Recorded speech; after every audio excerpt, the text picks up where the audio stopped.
अपने जीवन में ले आ रहे हैं।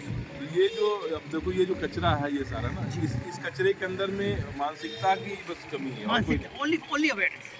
क्योंकि हमारे जो है ना वेटिकन सिटी और मक्का मदीना में जी। अगर गंदगी होती है तो लोग अपना टर्बन निकाल के भी सफाई कर उसको देते हैं। निकालेंगे। पर हमारे यहाँ ये सीवेज जो भी मैं पीछे से आ रहा था जी, तो जी, वो जी, जो बहुत वाटर ट्रीटमेंट है बड़े पीछे नाम। वाला, वो वाटर ट्रीटमेंट बंद पड़ा हुआ है। तो दुर्भाग्य है, सारा ही सब कुछ सीवेज इसके अंदर आ रहा है। और जागरूकता तो ये है कि सरकार पहले जगेगी फिर बाद में, क्योंकि हमारे ऊपर जो है जो तंत्र व्यवस्थाएं हैं उनकी जागृति से हम जो है उनकी कठोर कदमों के बाद से हम लोग पर हम आप ये प्रयास कर रहे हैं, ये बड़ी बात है। ये बड़ी बात है, सरकारों को भी इसमें संदेश जाना चाहिए कि भाई जन साधारण तो जो कर रहा है। अब आप जो है इस घाट के कुछ क्षेत्रों में आप देख के आएंगे तो लोग जो है इस तरह का कचरा पोल्यूशन डाल रहे हैं, मतलब वो आचमन भी नहीं है। ना मैंने देखी शराब की बोतलें भी लोग इसमें जी, अंदर जी, फेंक रहे हैं। अरे विचलित करने वाली सिचुएशन अभी भी निकली है इसमें जी, भी आप बिल्कुल, बिल्कुल। अभी भी जो इसमें कचरा निकला ना, इसमें कई ऐसे ना शराब की छोटी छोटी शीशियाँ जी, हैं। ये बड़ा दुर्भाग्य है कि हमारा जो संतों का देश, हमारे के नदियाँ और वृक्षों को पूजने वाला, समुद्रों को पूजने वाला देश, वहाँ इन संस्कृतियों में इतना ज़्यादा जो है झुकना पड़ रहा है। ये अमानवीकरण है। मैंने देखा कि जीवों की संख्या को घटा के मानव ही जो है जीव जैसे कीड़े मकोड़ों जैसे व्यवहार कर रहे हैं और बहुत दुर्भाग्य है ये। पर ये बहुत सार्थक कदम, आपको बहुत अच्छा आप लगा। आशीर्वाद दीजिए और आपकी मतलब भक्तों की कृपा बहुत ज़रूरी है, क्योंकि ये मैंने जैसे आपको बोला कि ये एक नॉर्मल एक्टिविटी नहीं है। नहीं क्योंकि ये सारा खेल भाव है। भाव अगर सही होगा, डेडिकेशन सही होगी तो आप प्रयास कर सकते हैं। अगर भाव ही गलत होगा, मान लीजिए मैं दिखावे के लिए आज मैं चीज़ें करने लग जाऊं, तो मैं अपने मतलब केशव से अब थोड़ी ना छुप सकते हैं, हम अपने भगवान से थोड़ी ना छुप सकते हैं। सबकी निगाह से अच्छा है कि उसी की निगाह में रहे, बिल्कुल। उसकी निगाह में आनंद। तो हमने ये मेरी वाइफ है, तो मैंने शालू से ये सबसे बड़ी बात आपको मैं बताऊं, इसी की वजह से हमें जैसे कहते हैं किसी न किसी की कोई सोच कहाँ से आई, तो शी सेड के भाई यमुना मैया के लिए कुछ तो प्रयास करना चाहिए। तो ये प्रयास वहीं से शुरू हुआ। तो हमने आपसे यही प्रार्थना करूंगा कि आप आशीर्वाद दीजिए। मेरा तो मैं ब्लेसिंग क्या करूँगा महाराज, आप लोग सब यहीं के हैं ब्रजवासी, आप सब लोग ऐसे प्रेम में इस यात्रा से जागृति फैलाने के लिए मैं भी प्रयास कर रहा हूँ।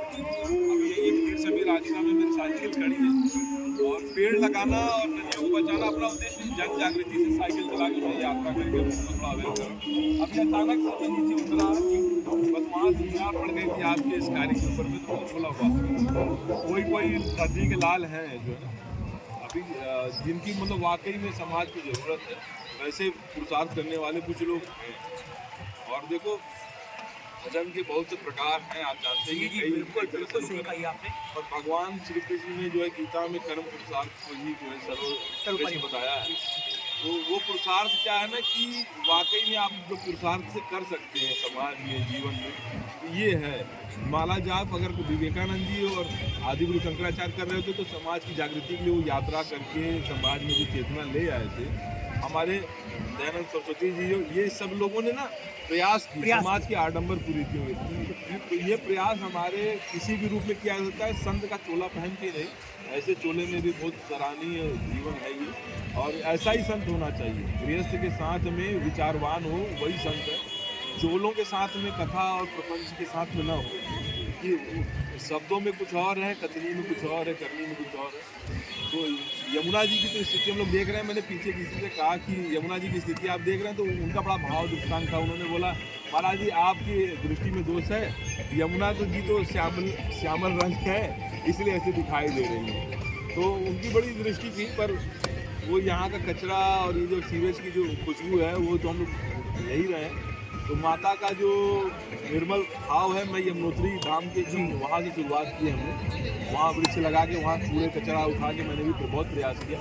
अब दुर्भाग्य ये है कि हम एक उठाते हैं और 1000 कचरा गिर जाता है। तो ये सबसे बड़ी ज़रूरत इसके लिए अवेयरनेस की है। ऐसे हमारी टीम मेंबर कह रहे थे कि भैया अभी हमने कल ही किया है, मैंने कहा ये रोज़ होगा, रोज होगा। ये रोज़ होगा। क्योंकि कुछ लोगों का व्यवहार हैबिट को एक दिन में बिहेवियर को चेंज नहीं कर सकते। मैंने गुरुद्वारे में सेवा की तो वहाँ पे कोई साफ जगह पे मैंने सफाई वफाई करके हटा, तो पीछे से फिर एक व्यक्ति आए और उन्होंने सफाई शुरू कर दी। तो मैंने बोला महाराज ये जगह साफ है, आप दूसरी कहीं जगह साफ कर लीजिए। तो उन्होंने बोला नहीं नहीं महाराज जी, आपकी नज़र में साफ है, हमारा फिर से काम है, ये आपके कर्म आपके नाल, मेरे कर्म मेरे नाल, तो जो जैसा कर रहे हैं ठीक है। और ये बड़ा सर्वोपरि व्यवहार रहा आपका, ये देख के कि यमुना जी के प्रति इतना संवेदना, इतनी भावना। आप आशीर्वाद दीजिए कि और अच्छी तरीके से और विश्वास करके, मतलब हम, क्योंकि ये एक भाव तो है ही है, लेकिन एक रिस्पॉन्सिबिलिटी भी है।